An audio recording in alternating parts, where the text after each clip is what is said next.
What's up, everybody, and welcome back. We are going to get into Managing Oneself by Peter F. Drucker again. The next part of the book we are going to read is Am I a Reader or a Listener? The first thing to know is whether you are a reader or a listener. Far too few people even know that there are readers and listeners, and that people are rarely both. Even fewer know which of the two they themselves are. But some examples will show how damaging such ignorance can be.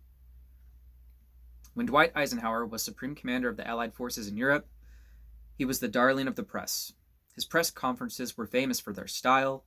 General Eisenhower showed total command of whatever question he was asked, and he was able to describe a situation and explain a policy in 2 or 3 beautifully polished and elegant sentences. 10 years later, the same journalists who had been his admirers held President Eisenhower in open contempt. He never addressed the questions. They complained, but rambled on endlessly about something else.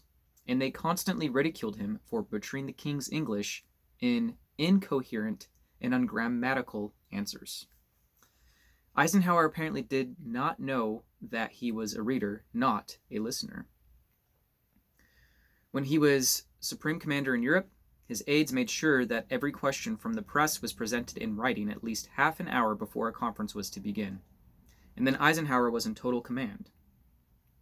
When he became president, he succeeded 2 listeners, Franklin D. Roosevelt and Harry Truman. Both men knew themselves to be listeners, and both enjoyed free-for-all press conferences. Eisenhower may have felt that he had to do what his 2 predecessors had done.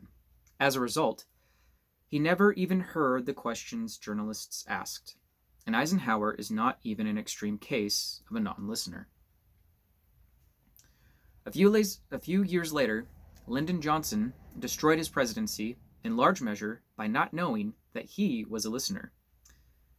His predecessor, John Kennedy, was a reader who had assembled a brilliant group of writers as his assistants, making sure that they wrote to him before discussing their memos in person. Johnson kept these people on his staff, and they kept on writing. He never, apparently, understood one word of what they wrote.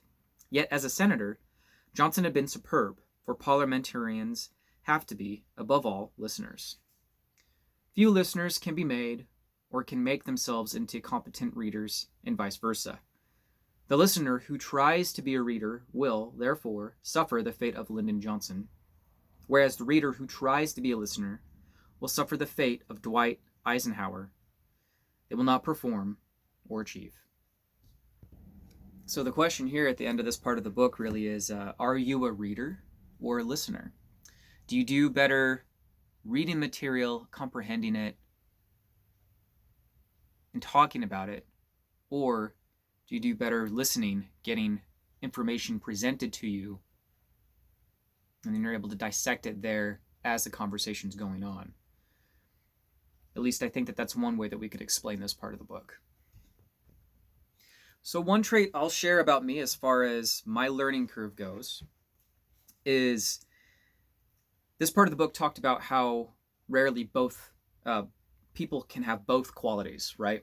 So one thing that I learned over the years and what I use as a technique to get through books more quickly and to really soak in the information is I would actually listen to the book and read along with it at the same time. And that for me really helped me to accomplish, the books that I wanted to get through for the year and what I was learning and what I wanted to understand as far as the concepts in the book were being explained. So in a way, I learned how to do both.